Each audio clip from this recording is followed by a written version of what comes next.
konversi menjadi kebun sawit kebanyakan.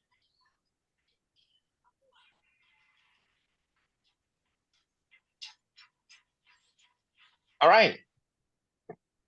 Welcome everyone to the Community Engagement Exchange, what we call CEE program, leadership sharing sessions.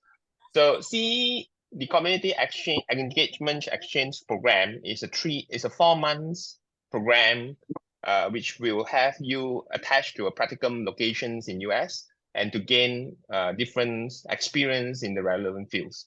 So we wish to take these opportunities to introduce this program. We have IREX, the organizers, and also the recruiters over here for the fellows in these sharing sessions. We also have the previous CEE fellows alumni to share you about the leadership journey, their practicum experience, and also how is the program impacting their futures and how it kinds of complement their visions. So without further ado, I would like to invite Puan Farizan from. I would like to invite Puan Farizan from to deliver the welcoming address. So yeah, Puan Farizan, the stage is yours. Thank you, Zihao. Thank you everybody for being here today. Good evening. My name is Farizan Zulkifli, and I oversee U.S. government exchange programs at the U.S. Embassy Kuala Lumpur. I work in the public affairs section where we manage all U.S. government funded exchange programs, including CEE. And that's where the U.S. Embassy comes in when it comes to the management of the CEE program. I'd like to give a shout out to Heya, led by Zihao and Kathleen, for being proactive in providing this space for everyone here today to kind of discuss about the program, know a little bit more about it, get to know our fabulous alumni that you're seeing today. We have alumni not only from Malaysia, but we also have friends from across the ASEAN countries. I won't disclose it now, let you guys get to know them better later. I also want to say a huge thank you to IREX for being such a wonderful partner all these years, not only for CEE program, we also do another program, if you have heard, the Community Solutions Program, CSP, and also other Fulbright related programs that's under IREX. So thank you, Grace, for taking your time at a different time zone entirely this morning to be with us and talk to our Malaysian audience about CEE program. I just want to wish all of you a good discourse on CEE. Please ask as many questions as you can to our fellows over here tonight. They are actually volunteering to spend time with all of us tonight to answer questions, to talk about the program, so that you'll be able to know better on what you can expect from the program. I highly recommend that everyone relevant and suitable for the program to apply. It's currently open application until July 2nd. You'll get to know about all the details and the nitty-gritty of application processes from our friends tonight who's on the panel. Therefore, I wish everyone all the best, and we look forward to seeing you in some other programs or even maybe at the embassy should you be shortlisted, selected to go, and we'll process your travel to the States afterwards. So looking forward to seeing everybody hopefully somewhere, somehow. And I wish for a fruitful discussion and discourse to the panels. Again, thank you to the alumni for also spending time here tonight. Thank you, Heya. Thank you, IREX. All the best. Good night. Yeah, thanks, Farizan, for the very concise and motivated speech. So without further ado, I would want to introduce our panel tonight. Right, so let me just quickly spotlight them so that everyone can see them, just real quick.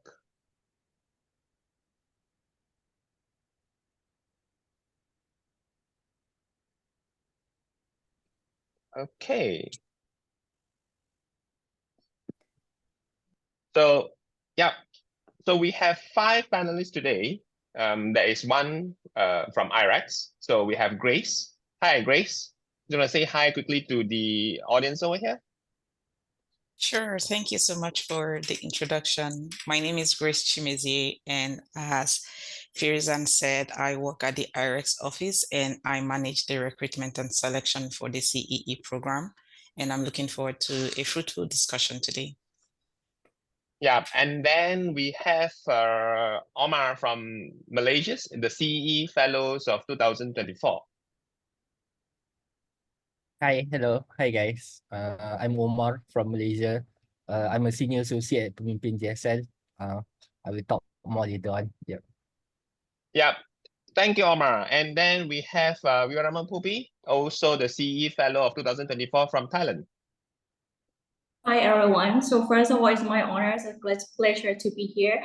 And Pupe, like we're Mona from Thailand, and it's actually a timely opportunity for us because it's marked a month after we left the state on the 5th of May. We are super ready to share every single thing with you guys. So stay tuned. Thank you. Thanks, Pupi. Right. Then next we have Chase from Malaysia, also from the CEE Fellows 2024. Hi everyone. Thank you to Hao and also Heya for having us. I'm really excited, to see so many of you all join this meeting, and hopefully that, we can share, as much as possible. So feel free, to keep your questions and just you can spam the chat, we'll do our best in, answering as many as possible. Yeah, look forward to it. And last but not least, Kevin, CEE Fellows 2024 from Indonesia, also our neighbor. Thank you so much, yes, for the nice introductions. Hello, everyone. I'm Kevin. I'm from Indonesia. I'm so excited to discuss with you everything about CE. And yeah, I'm looking forward to it. All right. So I hope everyone will really spend the space tonight here. If you have any questions when the panelist or the presenter is presenting all the infos with regards to the Community Engagement Exchange Program, feel free to click the raise hand. So when there is opportunities or it's at the right timing, I will ping you all and you can always raise your questions to the panelists. If not, we have also collected and compiled all the questions that you all have asked in the Google form. So we have compiled it, and that will also be raised throughout the panel sessions. All right. Okay. So if there's no further any questions, I will want to invite Grace from IREX to start with the presentations on the CEE program. Yeah, Grace, you want to share your screen? Sure. Thank you so much, Ray. I will be sharing my screen and going into a brief presentation about the program, what the benefits would be, and what you're going to experience in your time here, not only in the US, but throughout the period you would be engaging in the community exchange program. So as Hiwe said, my name is Grace, and I manage the recruitment and selection for the Community Engagement Exchange Program, which is also known as the CEE program. The Community Engagement Exchange Program is sponsored by the US Department of State and implemented by IREX. Today, I'm going to go through the program overview, some of our program goals, the timeline with which you're going to engage in the CEE program, what logistics and support you would get, and the applicant profile. So who are we looking for to participate in the CEE program? And after that, I would give an opportunity to have questions. So as I mentioned earlier, the CEE program is sponsored by the US.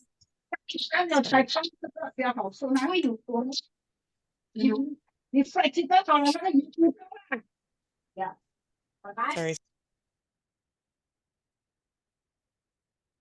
All right, thank you. I'll go back again. So the CEE program is sponsored by the US Department of State and funded by the US government with the US taxpayers funding and implemented by IREX. So generally, it is a one-year program, although in our ads, we say it's a 3-month practicum exchange, but ideally, people who participate in the CEE program are going to experience a 1 year or a year-long professional experience or leadership experience. 3 months of those would be in the US, where they would be placed in an organization of their interest and then engage with alumni, specialists, and their other fellows to experience skills for their leadership experience. Right now, the CEE equips about 100 countries or works with leaders across 100 countries. And I'll get more into that during our Q&A. So what are the goals of the CEE program? The CEE program intends to prepare the next generation of decision makers and thought leaders, activists, people who are just in their early phases of their civic engagement exchange, to create a pipeline for these individuals to become engaged leaders in their community. We also want to build the capacity of these young leaders by equipping them with knowledge, skills, experiences, and principles that would make them active members of their community. We want to strengthen applicants' or participants' ability to lead collaboratively and ethically within their communities and where they're addressing issues of public concern. We also want to develop a global network of diverse, multidisciplinary civil society community leaders that contribute to global civil society ecosystem and work together to develop innovative approaches for a healthy and resilient community. And so what are the components? I was sharing a bit about this earlier. The 1 year program involves a 3-month practicum where you'll be hosted by a US organization. You would also take graduate school courses, which we call the Leadership Civil Engagement Academy on Canva. There'll be professional mentoring experience with coaches and your specialists or who we consider mentors. A community engagement project. So after all your experience in the US, the expectation is that you're going to return to your home community and implement a project within a time period. We also have the CPEX grant. So individuals who would want to collaborate with either the specialists, their host organization, or other fellows would have an opportunity to travel to those communities through a grant to expand the scope of their work. Then we have the Global Innovation Hubs, which is a recent introduction into the CEE program, where you could create communities to continue discussions around the goals and issues that you're addressing within your communities. What do CEE fellows gain by participating in this program? Leadership skills, technical skills, mentoring skills, and you'll become a part of a global network of individuals who have the same goals to address issues within their community. These are a few things that you would be supported with to ensure that you have a smooth transition during your practicum. The expectation is that everyone who is applying into the CEE program has strong written and speaking skills in English. And we test that through the Duolingo English exam, where people have to meet a certain cutoff criteria to be accepted into the program. We will get your medical form. We also would process your passport and J1 visa, so you do not have to be bothered by that. And then there will be a pre-departure orientation. So a 1 month or 3 month, 2 month long training that would help you understand what to expect when you arrive in the US and how to be prepared to engage within the communities. We would the support you would get during your fellowship experience is a peer collaborator who you would have conversations with around your ideas, an IREX advisor to guide you throughout your time in the US if you're facing any issues, a mentor, and a homestay. So you'd be placed within a home in a community to help you get the full UX experience. Logistically, we place fellows across the US. So all of you are not going to be in the same place. You'll be placed across select cities in the US, provided stipend for your food, lodging, and transportation. There is also a disability support. That means our program is diverse and we encourage people who have any disability challenge to apply. We provide support for those. And there'll be travel and health benefits. So you would have a healthcare provision while you're here. We would pay for your tickets, flying to the US, flying back home to your countries, and also where you would be transferred to within the communities for your practicum throughout your stay. So who are we looking out for to apply into the CEE program? We are looking at fellows or individuals who are between the ages of 21 to 27. So these are young people who are interested in civil society, are just trying to understand how can I continue to participate within my area of interest. We hope, or we would encourage, that people who apply have at least 2 years of volunteer community development experience. And I know that there will be a lot of questions around what that looks like, and I'll answer that when the time comes. A high proficiency in spoken and written English, which I had mentioned earlier. The program focuses on 5 themes. So those who are interested in addressing issues related to environmental sustainability, women and gender issues, open and participatory government, youth engagement, civic dialogue, and peace building. People who are applying should block out at least 4 months of travel within the US. So you should be available from March to June to participate in this practicum. So ideally 3 months, but the expectation is that you should have at least 4 months to prepare for that. And you should be eligible to receive a US J1 visa. So to clarify that means within the last 2 years, you have not participated in a US exchange program that granted you a J1 visa that would make it difficult for us to reissue any visa within that 2 years, since it's a requirement for the US government that people who participate in an exchange program go back to their communities and implement their community projects for at least 2 years. And so applicants must have who would be part of this program would have fulfilled their 2-year home residency requirement if they had a previous J1 visa, must be committed to returning home for a minimum of 2 years after completing the program, must not be a current RX employee or consultant, or have an immediate family member within the program. The applicants, the process is very competitive, and so we would hope that people apply, or in their application express clearly how they would like to approach their community development project once they go back home.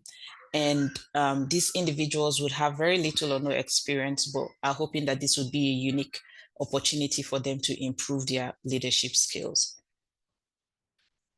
And so generally, this is the timeline that we are looking at.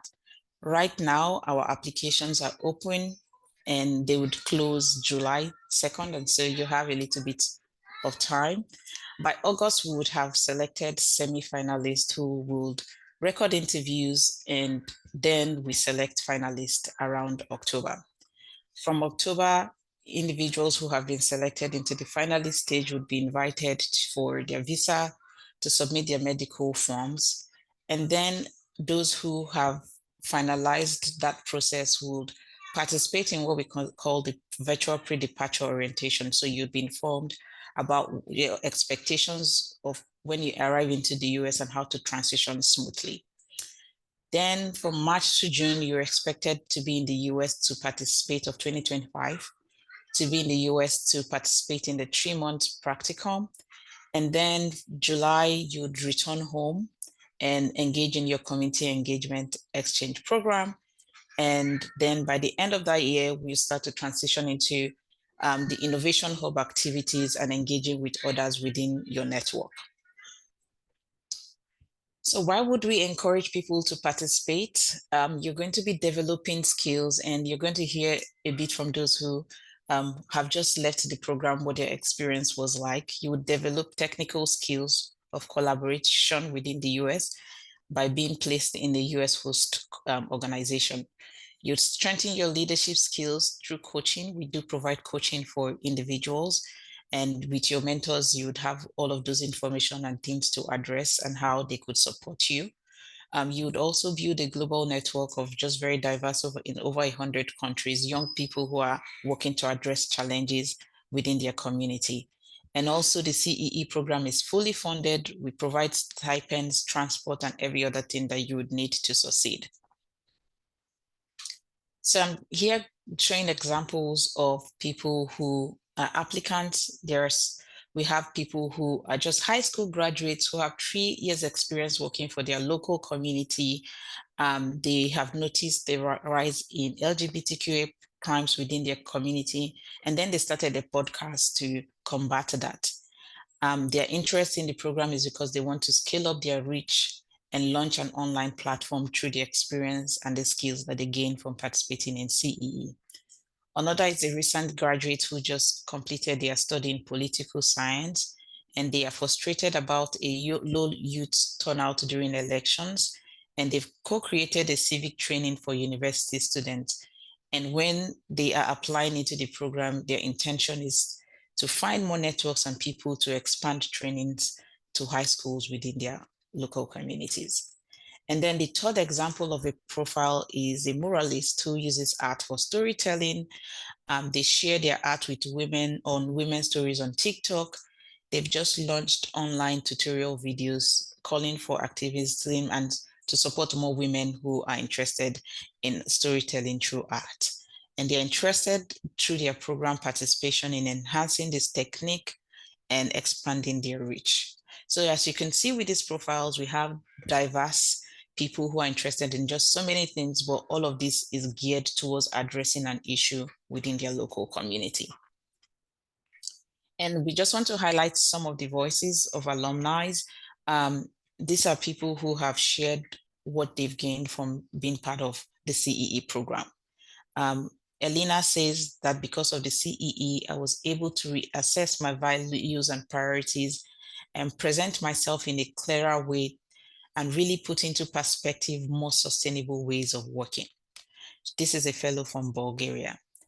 A fellow from Haiti, or an alumni from Haiti, says, I really enjoyed the idea of getting together with more young leaders across the world. The US practicum is entirely a lifetime experience. And so this is our contact information, and I'll stop here to provide opportunity for others within the panel to share their experience. Thank you. Thank you, Grace. Such a superb, quick overview for all the key features of the program. So I hope that would further encourage you all to apply for the program itself. Okay, so without further ado, we will go into the panelist sessions. So these panel sessions will provide you with the opportunities to understand further from Grace and also from our CEE fellow alumni on what is the criteria, what is the leaders or the young people that IREX is actually looking on, and that will also opportunities for you to understand how would your essay and the narrative would actually stand out. Okay, so without further ado, oops, I see Daniel is coming in. Okay, that's great.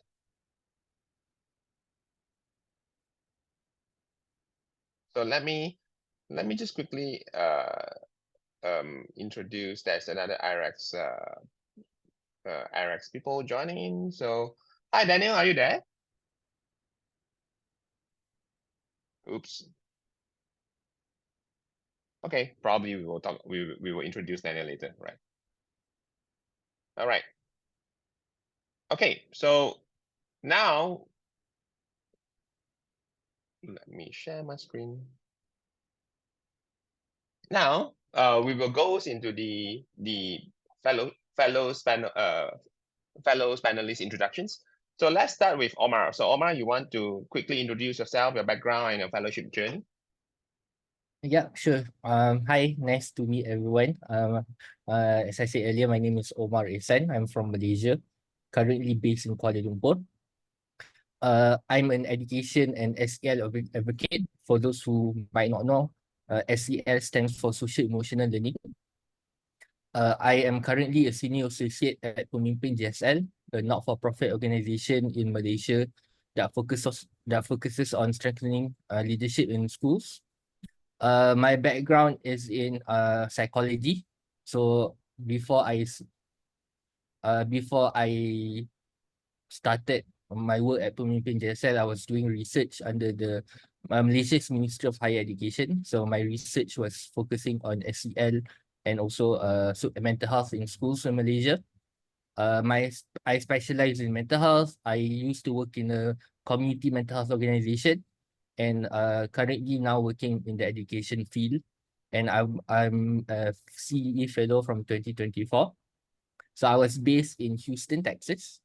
We just got back about a month ago, early May. So it was it was like 3 months, about 14, was it like 14 weeks of practicum in the US. And before that, we met online. We were like talking to each other. Like Grace mentioned, we had our academy leadership online course that we did together. Yeah, so here are some photos that I would like to share with you guys. So as I mentioned earlier, I was in Texas. So let's start from the left. I'm a foodie. I love food. I like to try like new food. And when I was in Houston, Texas, I had to try barbecue. I had to try the Texas barbecue. So I tried a few places. I tried like briskets, like the mac and cheese. They had like peach cobbler and stuff. And then in Texas, because they have a big population of people, Hispanics, so they have also a lot of good like Mexican food. So I also like tried tacos and stuff. And then I was placed in an organization that focuses on like community mental health. So part of the photos here, if you can look at the second column, photos where I had a lot of opportunities to go to do like site visits. I managed to go to Harris County Resources for Children and Adults. We joined a few seminars. We networked with a few organizations in Houston. And it was a very good learning experience because I was like working in Malaysia. But then when you went to the US, where like mental health is like a big thing and it's very well established, there's a lot of like resources, a lot of like systems there that you can learn from. So that was a highlight for me. And a few other photos are just like casual stuff. I watched a lot of like NBA games there because it was quite cheaper than like other states. So like Houston Rockets was the thing. I also went to New York to like travel for a bit with my friends, and you can see from the bottom part here are like photos with my group mates. So we met with a lot of people from like a lot of different countries. So like Grace mentioned earlier, there's like more than 100 countries, and you really get to learn from each other. You get to network. You get to know like what kind of like different things that people are doing like all over around the world, and also like learn from each other. So that was one of the biggest highlight for me. Passing it on to Right, next. thanks, Omar. Yeah, next we have Pupi from Thailand. Hi everyone, it's Pupe speaking. So, okay, I have a lot to say. So, TH, feel free to stop me if it it takes too much time. Okay, Pupe is from Thailand. So I put the definitions of myself as a lifelong learner and passion-driven educators. So this page is just a fancy, things about my life story. I think you can skip to the next one so that we can see something like visual. The next slide, please. Oh, okay, here. Okay, so this is me. I am actually the one who's wearing many hats. Lucky me, I love all the hats I'm wearing. Teachers and also director of my language school. So basically, as a director, you oversee every single key aspect, administration, marketing, budgeting, almost everything. But I love all the thing I'm doing because I live by the passion at different stage of my life. So for me, right after I graduated my Bachelor of Art in English, I had a lot of good chances to teach. And I think the passion and the love for teaching really drive me to my master's degree in teaching English as an international language. And by doing that as a teacher, I realized that it's one of the powerful and impactful job that you can just inspire a lot of others, can shape people's mind, and also, let's say, motivate others to the love of learning. So that what from that perspective that I have. So not just only teaching students, but I also love to love joining and participating in many kind of leadership events and programs. So the pictures of the third one is the one that I was mentored in Lead Up camp. It's a leadership camp for high school students in the south of Thailand. This is actually where I came from. And the second one is for the first one at the lead up camp, that one was like leadership camp with focus on two approaches of human-centered design and participatory budgeting. They were very interesting, and I also implement these approaches to my CEP, the project that I'm take home to do after the CE program. And the second one is the one from Youth and Forum for Climate Change. I think one of the host event is here with us as well. Not really, I think you were here. So why I love doing this, because as a teacher, in order to inspire others, you need to be inspired and motivated. And this is something that can keep me inspired. And CE as well is one of the perfect place for me to learn more about myself and also to be inspired by other connection with people across the world. So the pictures in the second lines, they are all my experience in Chicago. So Omar was in Texas and I was in Chicago. So for your information, we cannot choose the city we're gonna be. I mean, we will be for the 3.5 months as a practicum. So we cannot choose that. But I think Chicago chose me. I don't know, for some reason. Yes, it's a very nice city, everyone. It's vibrant city. So let's go for this. The first two pictures are from the work that I work with youth advocate programs. So to be honest, I scrolling down my album, I just got few picture related to work. The rest would be, you know, some kind of sightseeing and food and a lot of fancy thing in Chicago. But I did work, everyone. I work, and my work is actually with the students who they call the clients. They are youth. They are vulnerable. They left the school for some reason. So what we do, we need to help them. We need to make sure that, okay, we provide some support for them and then they can go back to school, or they can just, you know, live their life, get some good job and sustain their life like financially. And also, another one is the poster that one I host with the youth advocate program. Yep. Hopefully time's up. Okay, so that's it in Chicago. Wrapping And then up, yeah. I also have some memories of my friends and the people I met there. So to be short, these are the pictures I put here, as they all made my, you know, experience memorable and amazing one in my time in the States. So thank you. Yeah, so thank you, Pupi. And then we have Chase. Chase Yes, Chase thank you. from Malaysia. Yeah.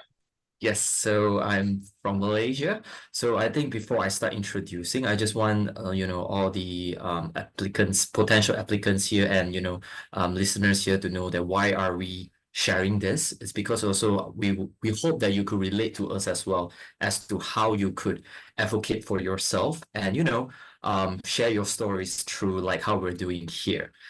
So yes, so I'm gonna start with mine. So I'm a clinical psychologist and leader in community development. So I have a bachelor in psychology and master's in clinical psychology, and I'm a clinical lead in Thrive Well, a mental social health enterprise. So what I do is basically conduct community youth mental health programs in marginalized communities. Also, you know, I conduct trainings for trainers as well as facilitators that deliver the programs. Other than that, I'm also a digital mental health coach, which what I do is basically provide text-based coaching. And last but not least, I'm also invited as mental health speaker in various workshops, as well as featured in a local business radio station in Malaysia, which is called BFM. Yes, thank you. So the next slide, it's Basically, I would like to share my journey throughout the 3 months of fellowship. I think hopefully that through this sharing, I'm able to answer YY's question of the academy or what you could, expect from the program.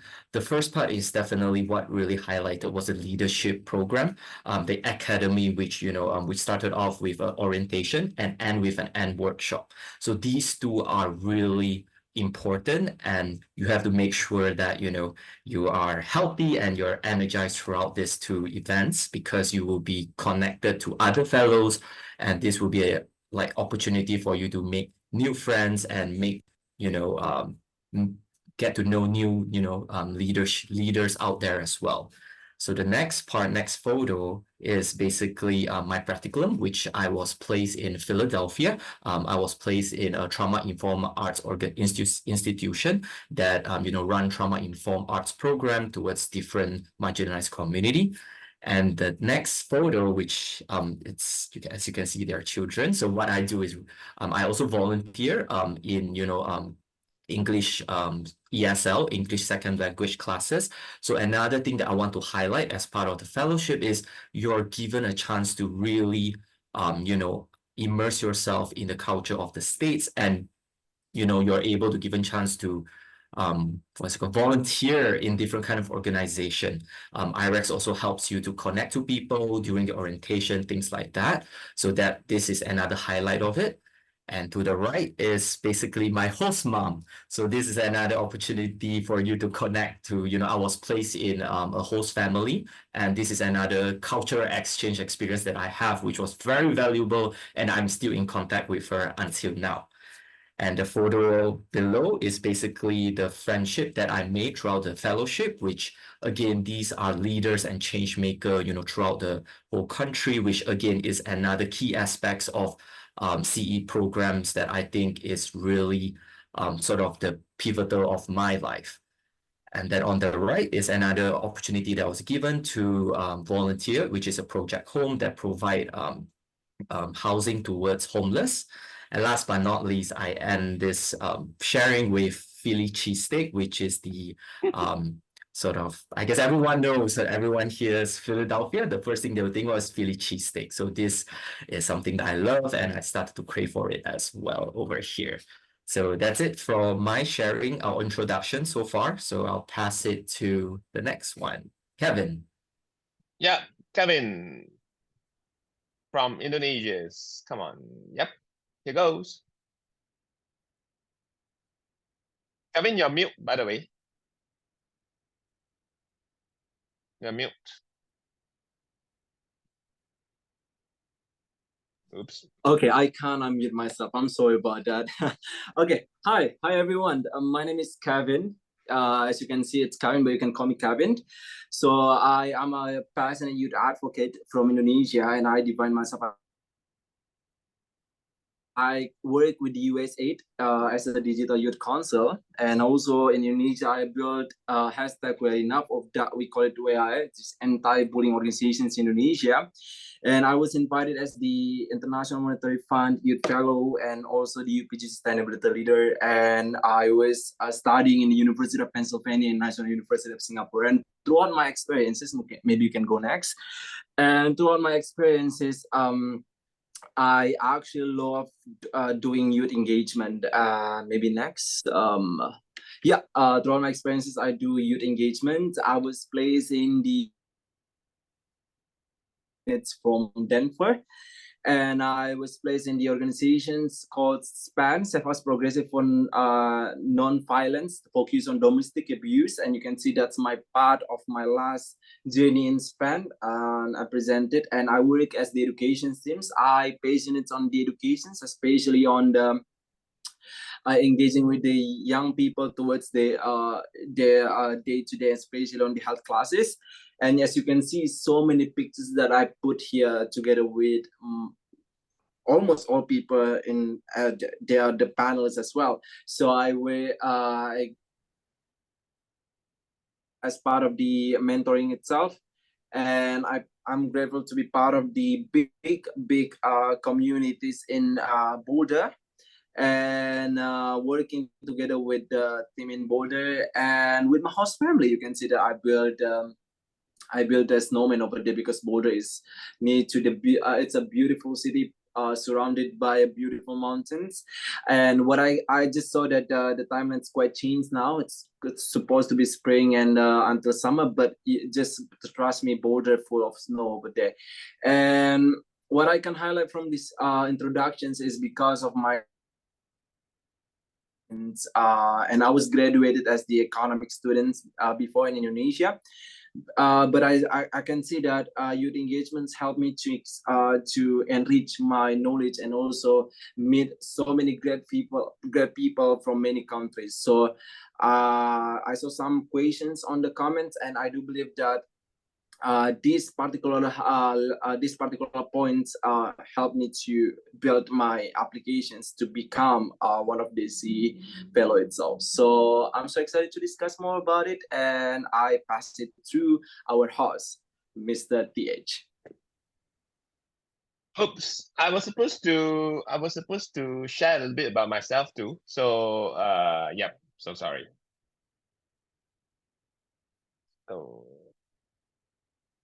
So for your information, there is a mentorship system in CE whereby you will be mentored by a specialist mentor. So yep, welcome to the CE session. So I am the specialist mentor for the CE Fellow 2024 sessions.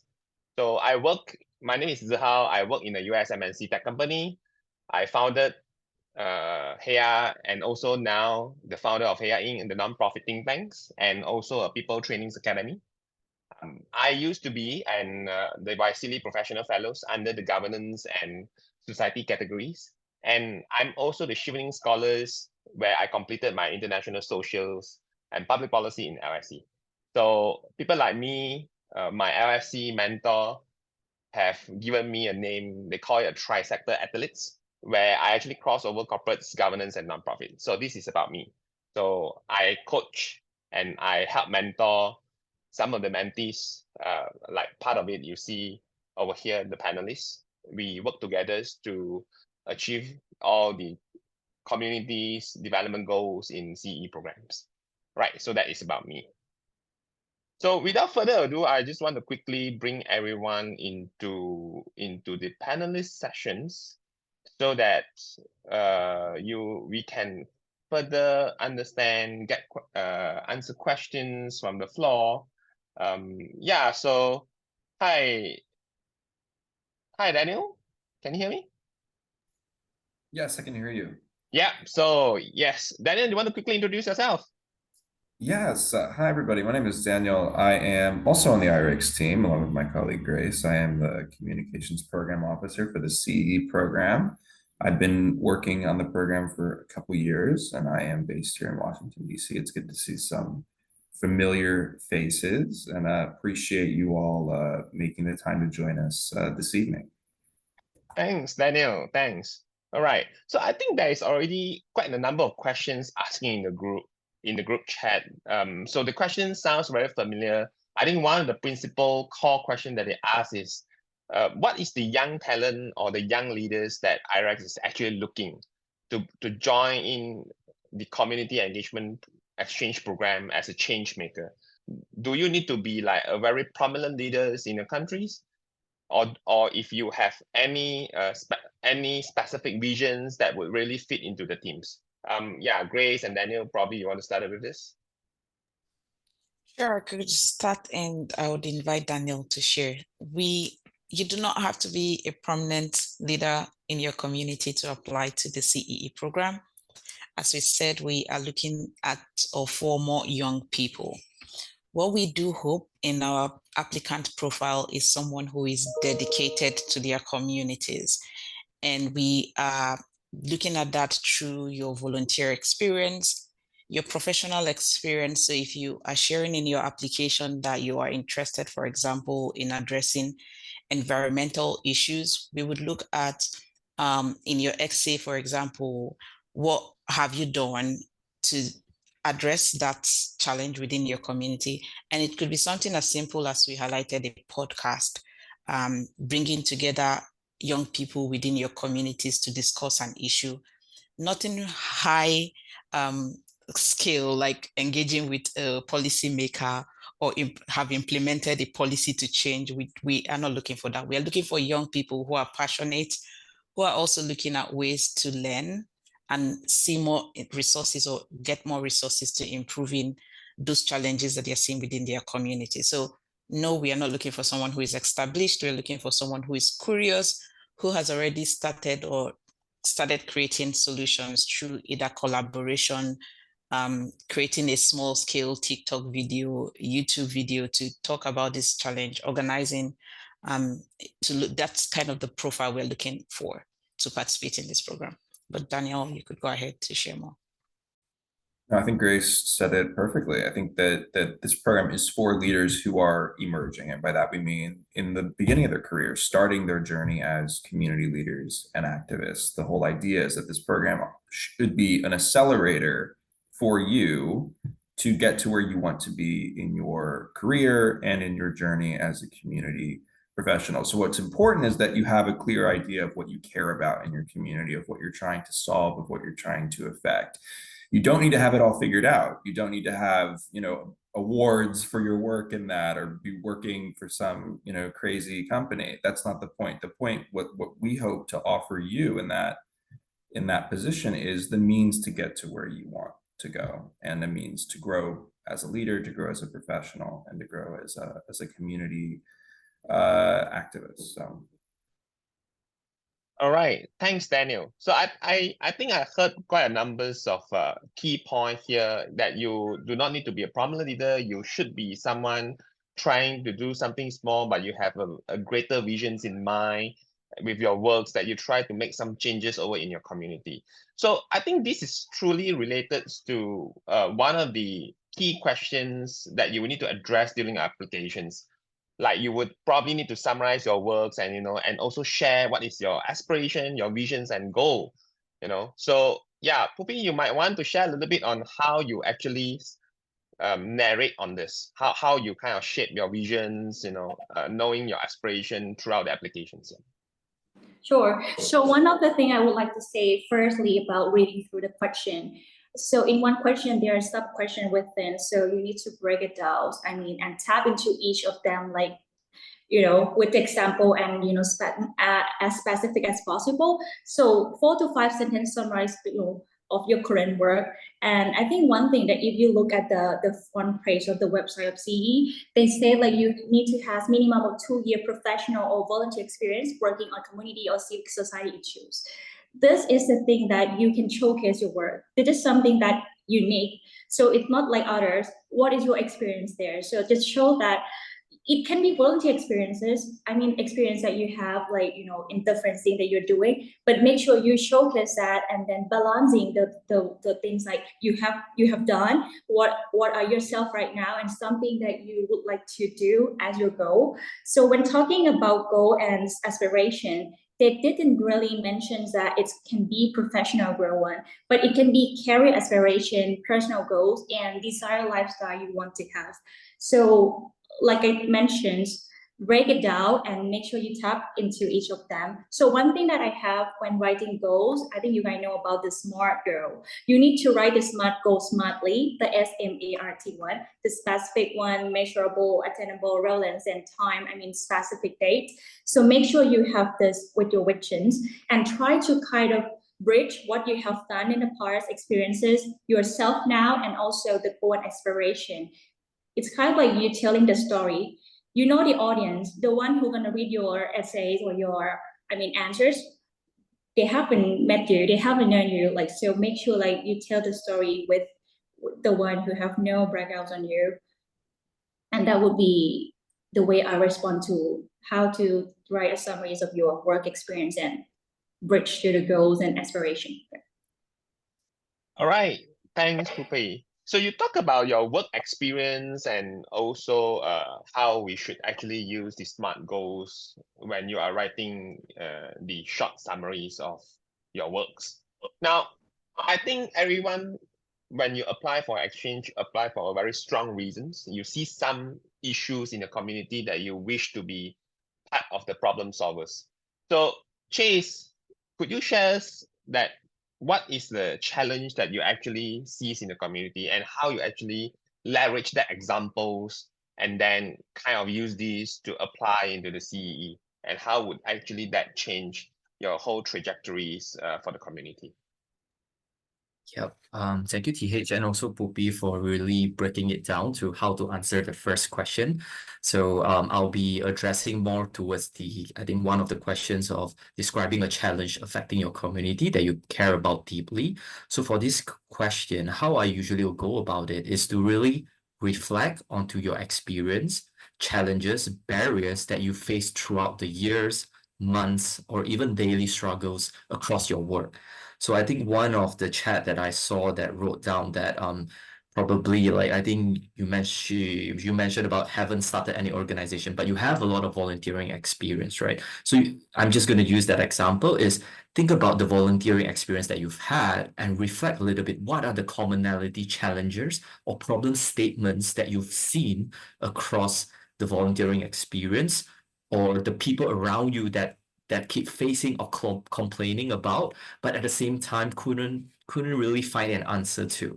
So I think this is one of the things that you can keep in mind and really take the time to reflect what are the challenges before answering this question. And the second part is, I think they ask about why are you motivated to address this challenge? So how do I tackle this question is think about, how would things be better if I have the solution towards the challenge towards the challenge that I was facing. So how would that ease things, and also how would that help the community that you're really passionate to help? So imagine like the changes that would achieve, and use that as a motivational factor when you answer the essay question. So that would be my tips to go about that question.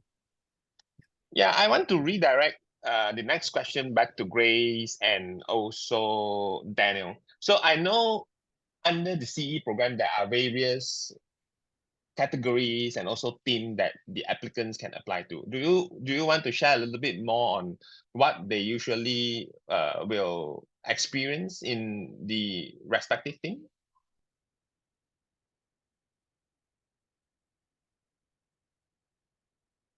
Oops, can you unmute? I think I'm going to mute myself. Okay, can you hear me now? Yep. Okay, yes. So in the various themes, and Daniel had expanded this a little bit, what we are hoping is, and Pupi also shared, is that people are able to articulate their vision under the themes that we have requested. So environmental sustainability, women and gender issues, open and participatory government, youth engagement, civic dialogue, and peace building. And what we do is that we map out organizations within the US that are working on teams related or working in relation to the teams that we've highlighted, and look at someone's application or who is our finalist and say this person would better match this organization. Now, the organization, based on your interest, based on how you've shared your either volunteering or professional experience, will map out a leadership skill pathway for you throughout your 3-month practicum on the kind of skills and resources that you would need to be better informed to go back to your communities and address that change. Now we're looking at young leaders who are within 21 to 27, and that means that your interest or your themes can be across all 5 teams that we are sharing. So people can be interested in women and gender issues and youth engagement and civic. What we are hoping is that you could tailor your application, especially through your essays, to one central theme across where all of these themes are kind of meeting at the middle, right? And that way, if you come to the US and you are put through this leadership pathway in your organization, you can decide and tell yourself, well, based on this experience, I think I'm going to channel my learning to another team that is maybe not even related to the themes we've highlighted, but something that is still addressing a community issue. Does that help answer the question? Yep, definitely. Daniel, do you have anything that you want to talk about? Yeah, no, and just to jump on what Grace I think very astutely said, I see a lot of questions in the chat about themes and some anxiety about themes of whether my work aligns with theme or because you don't think it aligns perfectly, you shouldn't apply. I want to really kind of just reiterate and say the themes are, think of them as big nets, right? I mean, the work that you all are doing across your countries and in your community are cross-secting. I think as Grace noted, they may intersect all 5 themes, you know, and I think that even if, or you may feel like it doesn't fall under any, you know, I would really say they're meant to kind of orient the program internally and orient the impact of the program, but they're not meant to keep you out, and they're not meant to be like, oh, because it doesn't align perfectly, I can't apply. No, I mean, if you make an argument for why your work falls under youth engagement, we're not going to argue with you on that. That's how you feel, and that's what you say the impact of your work is. They are meant to be, they're meant to help you kind of tailor it internally, you know, but we're not going to sit here and go, oh, it doesn't meet the state. No, it's like, if you're saying that this is what the impact of your work in your community is, then wonderful, you know? So I really, really encourage you not to see the themes as a barrier for applying. As someone mentioned, there's no quota for the themes. It, like, which one you pick doesn't affect your chances of getting getting selected. It's not supposed to be like that. And then on the end, when we come here to when it comes to matching with the organization, as Grace said, you know, their work also straddles multiple themes. And so the ethic behind the practicum is really trying to find a way to, okay, what organization can give this person the best experience based on what they say they want to learn, and what organization would benefit the most from having this person and their perspective and their skill sets. Because that's the other way, you know, you're going to an organization in the US that needs you, that there's a role for you to play there and to fill in that community. Because in the same way that you're working to solve community issues in your home country, you're also learning about how those issues manifest in the United States in maybe ways that you hadn't expected. So I want to dispel any anxiety around themes. It's you're telling us where your work falls within these themes. You know, it's like, we're not asking you to justify yourselves. It's you're just saying, my work is in youth engagement, or my work is in environmental sustainability, and this is why, you know, and that's that. Yeah.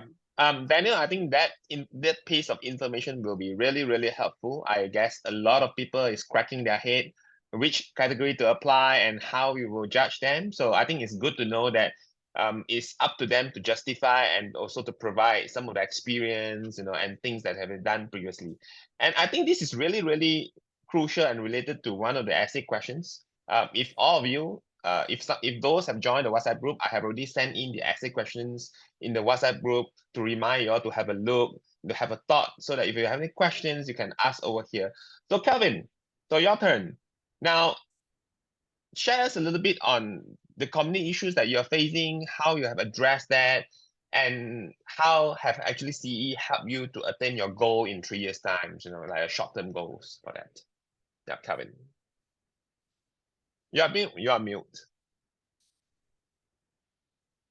So it's a bit challenging to just unmute myself. Thank you so much, yes, for the questions. So, for applying to CEE, I was so passionate about bullying and mental health issues, and mostly people around here passionate about mental health. I saw that some professional like Cheese and Omar as well, and I applied that organization. I applied the project to CEE, and what I see that CEE was a leverage for me to working towards these issues, expand my knowledge, and also seeing increasing the how the gap towards this program to launch another program. So I think professional helps towards my my passions about youth engagements and topic around that. And what what actions actually I took. So just after I flew back to Indonesia, I love listening to people's stories, and I connect to so many people, just asking their stories and asking about their perspectives on how my projects could be implemented in Indonesia. And just like doing active listening to people around me, and those experts help me to understand how the local perspectives could help me to do well in Colorado in US, and I just wanted to bring it to Indonesia. And what I want to take over throughout the 3 years, exactly, some questions ask like, should we stay in 2 years? Like, can we go to US and something like that? But there'll be another intentions. But within 3 years, I really want to implement my projects that I pitch to all my mentors and also to CEs. And within 3 years itself, I just want to see myself as a youth activist, like I wanted to be, and just being community overall. And what kind of specific things that I want to do, because my project called Prokarya that I want to implement is more about mentorships and also the youth engagements. So I want to see how young people, youngsters in Indonesia, 16 until 25 years old, can make an impact as well. So it's a snowballing impact where they are engaged and they are motivated and they want to do the same things to many young people around that. And I guess that because I'm still 23 years old, and maybe many youngsters around here, you're not like left out. I know I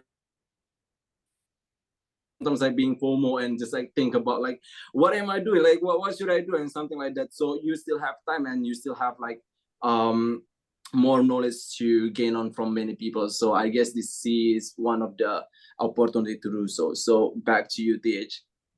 Thanks, Kevin. Yeah. So one of the key features of the CE program is they want to complement with the skills, the know-how that you would require to further accelerate in your community developments, to make you the future's community leader, so that you can bring positive impacts and changes to your communities.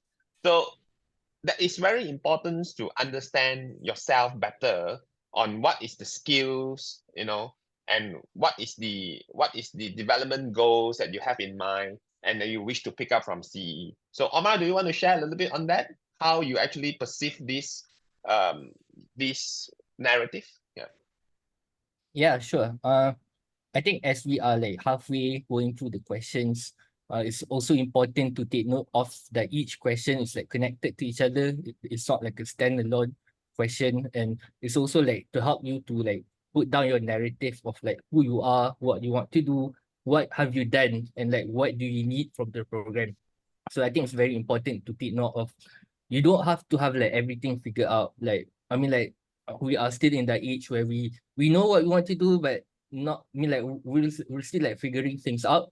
And it's very important to have like a plan of like what do you need? What do you need to solve that problem that we've been talking about? So I think what is good here would be to be very specific in the things that you want. I think when I was applying, I was like I was doing my research of like which organizations in the US are offering the things that I want to explore on. So I was focusing on like social emotional learning. I was focusing on the mental health.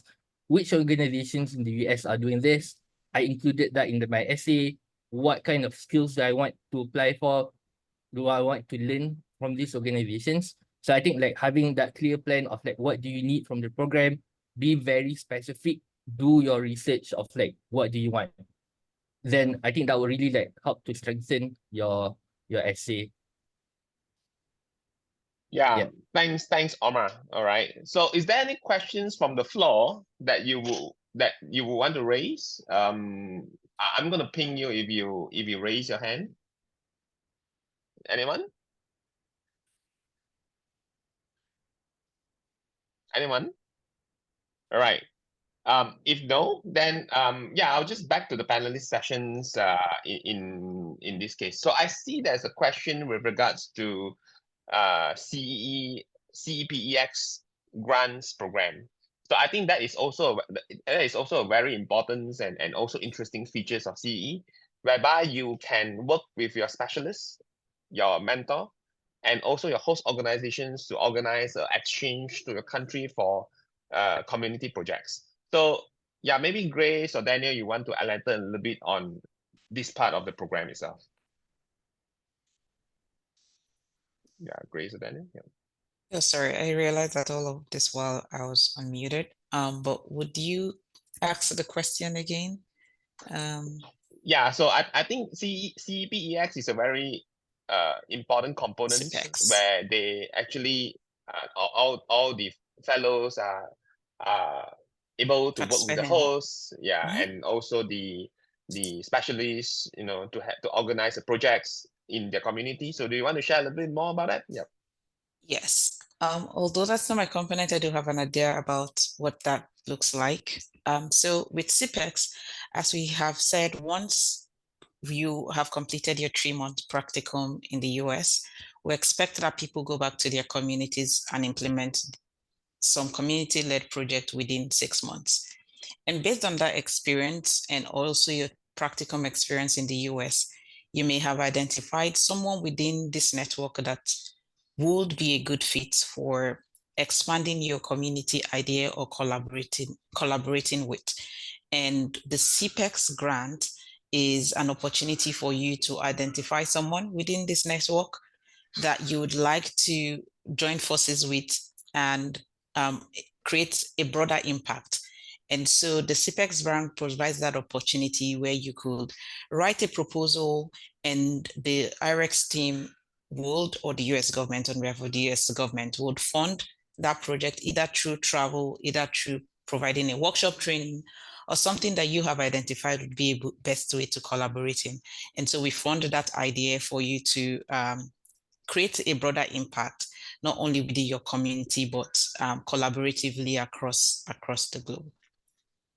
Yeah, thank you, Grace. And I know some of the fellows over here, like Calvin, is actually also applying for the CPEX. So if you have any questions, feel free to ask Calvin. You know how is this things looks like and things. And Daniel, do you have anything to talk about that? Yeah.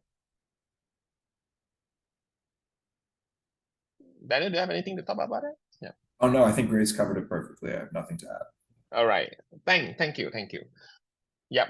So I think CEE program, I personally feel CEE program is eye-opening and also life-changing fellowships. Me personally, as a mentor, I get to know, I get to relearn a lot of mentorship skills and leadership throughout mentoring in my cell groups. So, but I would like to ask a more precise questions to the fellow, like Pupi. How did actually CEE change your whole leadership trajectories? Okay, thank you for the questions, and I think that's a very good question that I keep thinking about is myself as well. Because when you, I think one of the essay questions that you need to respond to is your kind of expectation toward the program. But I think this experience kind of receptacle is equally both sides, that not only the program can provide to you, but you also can contribute something to the program. So one thing is like, I think it's kind of not, I think it's a big change for me is like when you were there, some kind of expectation that you have, I mean, the originally things that you have, some when it's come on ground, some kind of something that go in another ways, or you need to be more open and adaptable for those things that come your way. And by doing that, you grow personally and also professionally as well. When you look at the same thing that you have with different angles, I think those kind of experiences that really helped me to grow. And one thing that you can, let's say, one thing that you can have with yourself is you highlight your leadership developments. You need to have your core values. So what kind of skills or leadership skill that you really want to master and expand your knowledge. So one thing that you need to highlight on that, and then when you link with those experiences that you open up, it can really shape a lot of your ways and the way of thinking about the same thing with different perspective. All right. Yeah, thanks, Pupi. Yeah, again, Grace and Daniel, I saw there's some questions kind of asking, how will their accommodations be handled, and how will they be to be placed in their practicum. So do you have a little bit more information to share about that? Sure. As we said earlier on, in the application, we look at what people are desiring to gain from this experience. And as Daniel shared, through that experience that you've included in your application, we look at the profile of an organization that would be a better fit for you so that you could gain those experiences. And so that's how we place you in the organizations, based on your experience and based on an organization that we think would be a better fit to provide resources and skills that would help you improve your leadership journey. For your homestay organizations, we look at a variety of factors, the distance between your host organization and where you're going to stay. And so that's how we place you. We have a third party or partner that we work with to place fellows in our home countries within the US. And I think I would invite Daniel to expand more on this, but we work with a partner who will place you in home organizations, and some people would have different home settings within when they are placed in the US, and some of that would be with a host family in the US where you'd stay so that you could get a better idea on your UX experience and also some US cultural experience if you were to stay with a family here to understand how the life or the daily living of someone living in the US feels like. Yeah, Daniel, shall you talk about any extra infos that you wish to share? Yeah, no, I think Grace said it. Essentially, there's two configurations we have for the living situation for fellows. One is a homestay where you're living with an American family in your community or in a city near to your community. The idea of this is that you get to see how normal that city live and learn from them and be a part of a family there and have them as a support network. And then depending on the city or depending on the situation, there's also apartments that we set up. So it's really a matter of what is available and what you what is the best setup in that community, and then we move forward in that way. I think to the panelists, were any of you in an apartment or were all of you in homestays? Yeah, I think most of them is in the homestay. I think Pupi is in an apartment. So Yeah. you want to share a little bit like your experience? Like maybe we get Pupi to share her experience in the apartment, and perhaps Chase to share a little bit your experience with the homestay. So Yeah. I was in an apartment. So at first I know that I didn't really have host family. I feel like okay, so who I'm going to stay with? But lucky me that I have two roommates in the apartment with two fellow, one from Azerbaijan and one from Cameroon. We got along very well, and then yeah, it was a very nice experience. Like we explored the city together. We shared the food. We shared, one of them worked with me, so kind of like college and also a flatmate as well. So it was a great experience there, Yeah. So for me, from my side, it's apartment with my friends as a host families. Yeah. Yep. So Chase, yeah. Yeah, so I think I shared my photo with my host mom just now. She's Jamaican. So it was really an eye-opening experience in the sense where there's that component, right? Cultural exchange. So I think that's one of the great element of being, living with a host family where you get to, spend time with a totally new, different person that, has a different background, and that's where you can actually immerse, and also share your own culture with them. So really, it also helps you when it comes to communication, and also can help you to really apply the skills that you learn through the academy in a real life experiential setting. And yeah, and other than that, it's basically the host family that I'm attached with is, great, and it's a lifelong friendship as well that's being formed after this. Yeah. Great. All right. I guess there's a lot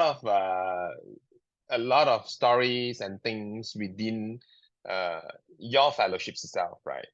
So could you kind of share what is the key takeaway from your fellowships and how it actually make a difference for you when you come back to Malaysia? So I think I will just address these questions to Chase again, just in case. So you were asking about key takeaways? Yeah, what is your key takeaways from your fellowships, and how would actually that experience help you to further spearhead your career or your passion developments back in Malaysia? So I think definitely the key takeaways are really helping me to build the courage. I think the academy really pushes me to really connect with people and making me believe in what I had doubts in my ability. Because once you're being put with like-minded people, you tend to realize that you're not alone. And not only that, I think another key takeaways is really social networking. I think this is another key, and I believe other fellows as well were like being pushed to a whole new level when it comes to social networking, and that was really helpful. And sort of taught me that people around you wants to social network as well. So that is something that I actually apply back home in Malaysia, where I actually, decide to take the initiative to have a coffee session with people that I haven't contacted with, or, who I really want to connect with, take the initiative, sending out emails. And yeah, all this, this is more towards a personal takeaway that, helps me to build the courage. But when it comes to my career as a psychologist, what really helped me as well is understanding, the system and the states, how they run, mental health services, how they run, programs. And I think it goes back to what Omar said when it comes to really doing your homework, really doing your research before even answering the essay questions, knowing what are the available resources out there, and really put that into your, into your essay, especially the part where, they talk about local initiative and project that you want to run in your home country. So I think this is very important when it comes to answering that essay question, because it sort of encompasses a big section of the CEE program. Yep. Right. Thanks. Thanks, Chase, for your enlightenment. So if I were to address the second half of the questions just now to Chase, now again to Omar. So Omar, participating in CE program, does it help you to solve the issue you face in the community? How does it help on that? How does it help? Yeah, it's a very interesting question. I think for me, when after I got back from the States, like Chase mentioned earlier, like networking was very important. Like I think, and that was like a key takeaway for me too. Like because I was doing whatever I'm doing here, like in the education in schools in Malaysia, there's not a lot of other people who are also like doing the same thing. So I managed to like talk to a few other people from the other countries, and it was really nice to hear like, oh, the different initiatives that they are doing. And it also like helped me to like, oh, maybe this is something that I can apply here in Malaysia. Maybe this is something that I can share with like teachers here to help teach more about social emotional learning, to help teach about mental health in schools. So that was like something that really helped me. I think another part was like leadership, and like the leadership component, where you also feel a lot more confident in yourself. You take a lot more initiatives on your own after you got back, because you built that confidence and you built that network around you. So that was like something that helped me with like my work right now.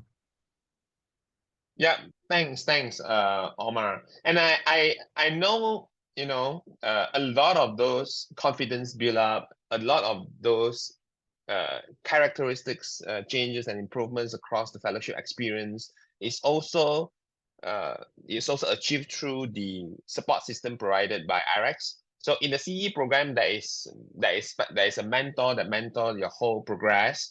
There is also your local hosts and also advisors that help you to sail through your your fellowships, your 3-month fellowships in different city in the US. So Daniel, do you want to kind of explain a little bit all this support system with regards to mentor, advisors, and coach that the fellows will receive throughout the program?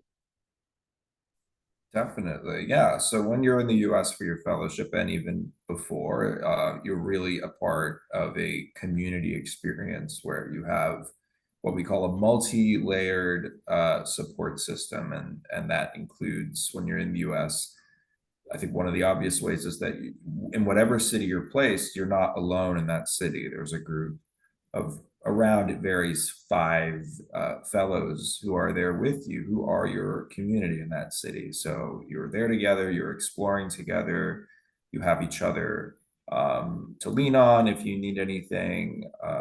That's one way that happens. On our end, each fellow has, depending on the city, someone on the IRX team who is their correspondent, and we call them their IRX advisor.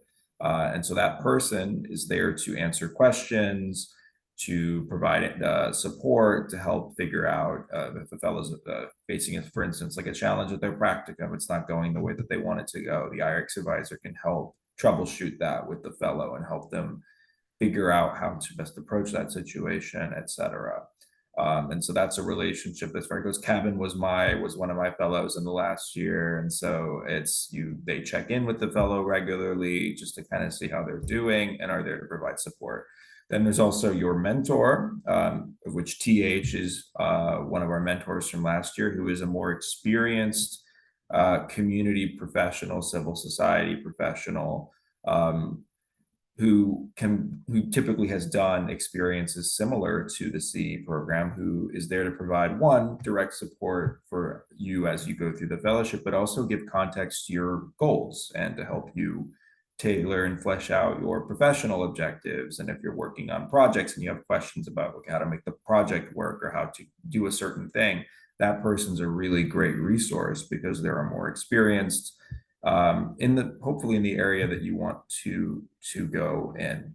And then you also have your team at the host organization that you're with. And our host organizations are really, really wonderful, and they're really excited to have the fellows, and they do a lot of work to ensure that you're integrated and that you have both your supervisor who works with you on a day-to-day basis, but typically also someone else at the organization who's maybe more at your level, who can also just kind of be, a friend at the organization and help you figure out the landscape of it, etc. You also have a leadership coach. So as Grace mentioned at the outset, while you're completing your practicum at the organization, you're also doing an online leadership academy, which is meant to help you develop as a leader and kind of go within yourself to figure out what your goals are and what your story is, etc. This is a professional leadership coach, in addition to all the other support people that we mentioned, who is there to really help you get through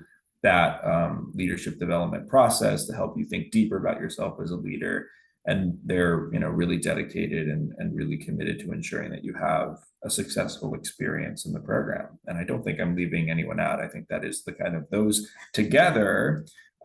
Those entities operate as a kind of net of support where you're really hopefully never meant to feel like you're on your own in this program. There really is a lot that is provided to you to whatever challenge you face, whether that is, just homesickness or a difficulty you're encountering in your community. You have a lot of different individuals who are equipped to offer support in different ways throughout your experience, both before and after. Right, thank you. I saw there's a raise of hands. So Livia, yep. Can you unmute yourself and tell us your name, your country you're from, and the question, the panelists that you wish to address the questions? Oh yeah, thank you so much for the opportunity. So my name is Livia. I'm from Indonesia. It's been a pleasure to heard a lot of things here. I think I have the same questions with someone's in the chat group, which is there any quota each country that will be selected as a participants? That's the first questions. I think I also want to clarify. So we make an essay, right? And then there is like a community engagement project. Is that the project that we will run based on our interest in our home country, which we perhaps become the pioneer or the people that doing that with our own capacity and funds? Or is that the CEE also provide any support on that?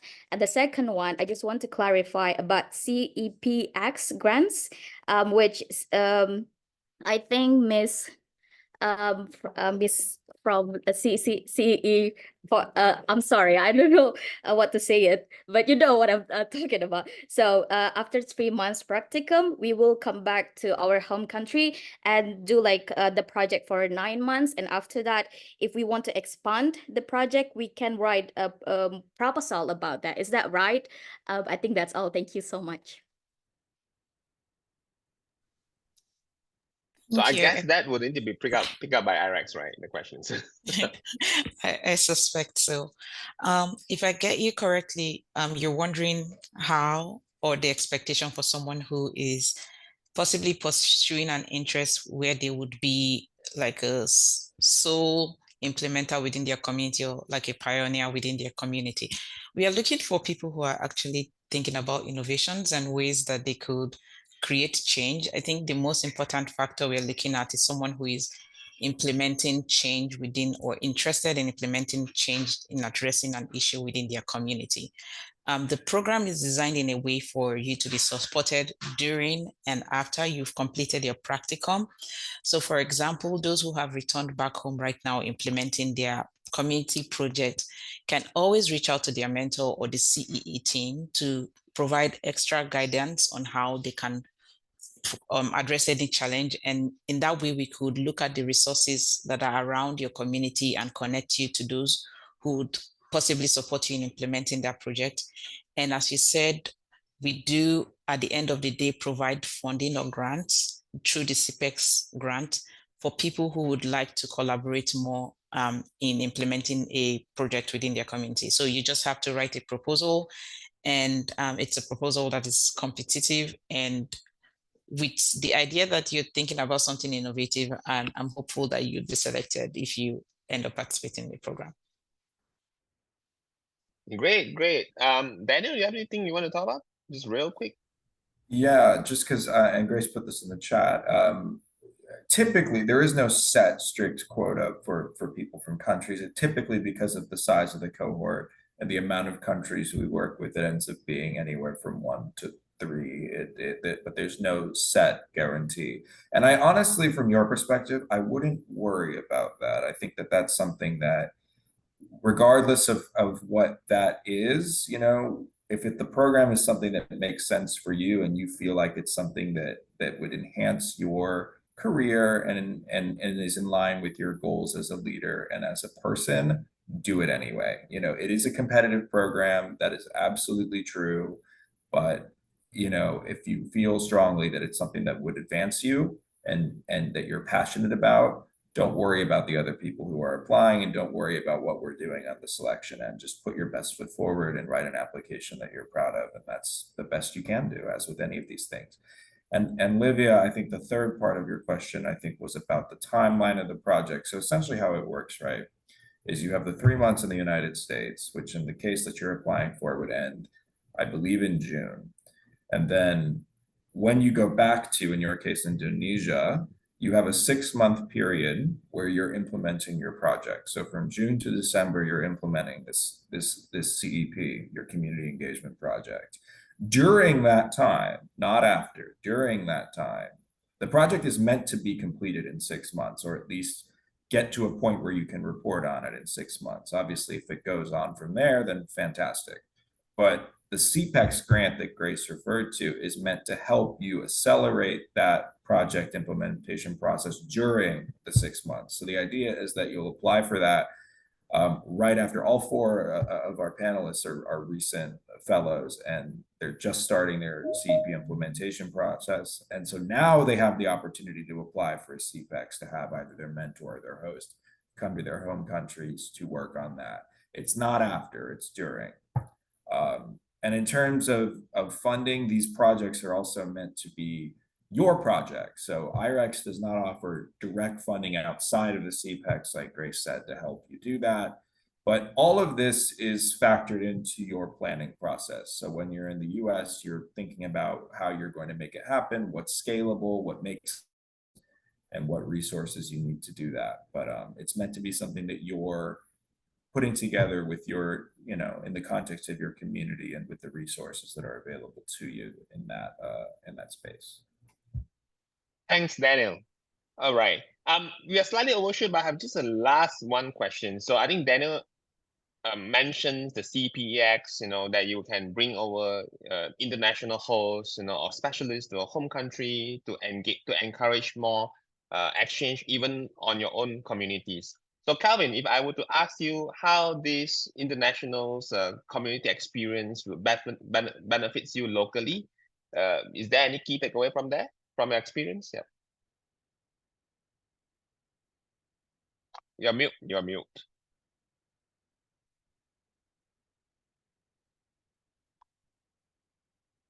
I think he needs your help to unmute, TH. Yeah, Oh. totally. Yeah, finally. Thank you so much, Daniel, for that. Yeah, so for first thing first, it's the resources that CEE offer, especially the programs. Maybe some of you mentions, like, especially Daniel mentions, like all the curriculums that we will do, and also all the supports that we get from the professional networks that when we were in the US. It's so helpful. And now I'm about CPEX. I'm applying for the funding that is backed by my organizations in the US. So they help me towards all the applications process and all the administrations process. So it's just like all the exposures I have towards this program really help me to understand better about what would I do in my country. And the second thing is, like, again, what I mentioned before, like, it helps me to increase my signals, more about, like, expand my knowledge on what I'm passionate about and understand, like, what kind of, like, typical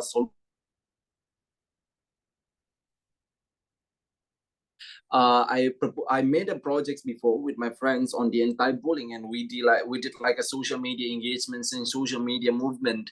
And after the CE, I see a little bit of the project towards how to help the organizations or the projects to help them get the resources or match them with the mentors and help them to realize their projects. So it's more about, like, how I can expand my knowledge and how to get more perspectives on what I'm passionate about.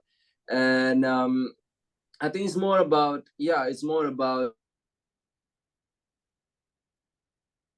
until now. So yeah, back to you, DH. Thanks, Kevin. So yeah, thanks for everyone for spending your night over here, and the morning, of course, for Daniel and Grace. Before we end the sessions, I just want to get a sentence or words from you all so that you could motivate all the audience here to apply for CEE. So yeah, maybe we can start with Grace. Just a sentence. What will you tell the audience over here to apply for CEE? Thank you very much. It's also just nice to hear and see the amount of people who joined this conversation. And based on the questions, you all look like amazing applicants and are interested in implementing change within your communities. As Daniel said, do not think about who is applying, just put your best foot forward. Think about who would benefit from you participating in this program and put that effort in writing your application. And we look forward to reading your applications. We are not the ones who would obviously read it, but we look forward to having your applications and hopefully, fingers crossed, getting you into the program. Daniel. Great. Daniel. Yeah, just be yourself. Don't think about what you think we want you to write. Write what is true for you, and write what is real, and write what is honest. And that will be the best thing you can do. And most importantly, no ChatGPT. Yeah, Omar, how about you? Yeah, I think I agree with what Daniel and Grace mentioned earlier. I think you will you will definitely like miss all the shots that you don't take. So you won't know like until you really try it.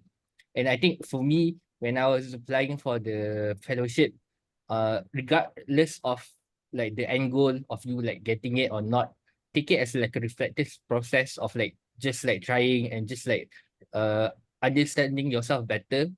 And I mean like there's always like, you know, like there's always like opportunities further for you to like improve your applications. If you don't get it like this time, don't quit like so early on. Like just like try to improve yourself every day lah. Thanks, Omar. Pupi? Quick one. Yeah. Okay, so to add on Omar, so along the journey of writing and answering or responding to the question is really enhance self-awareness as well.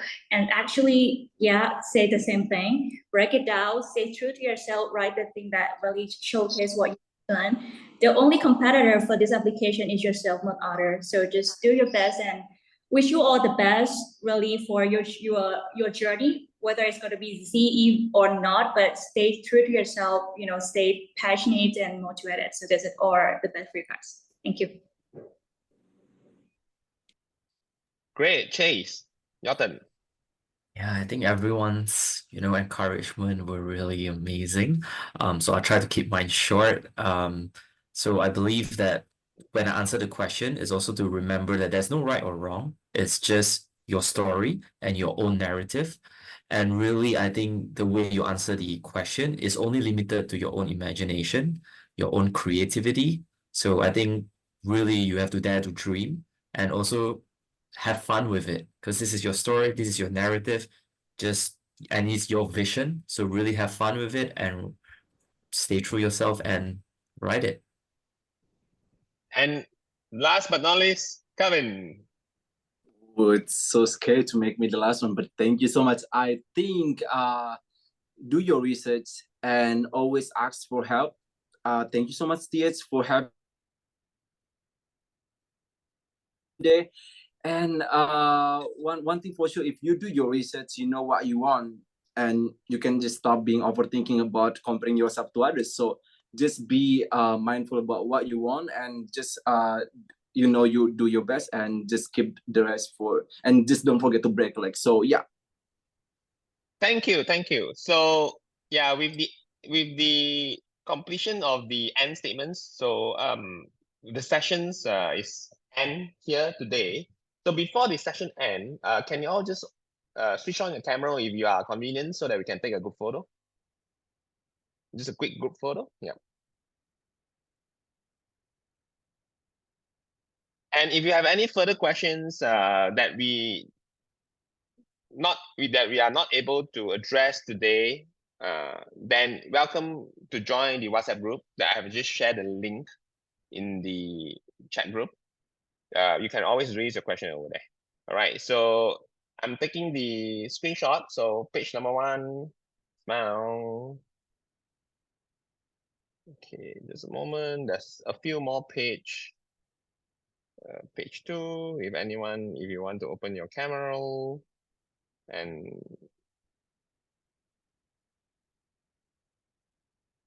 okay, and then the last page. Yep.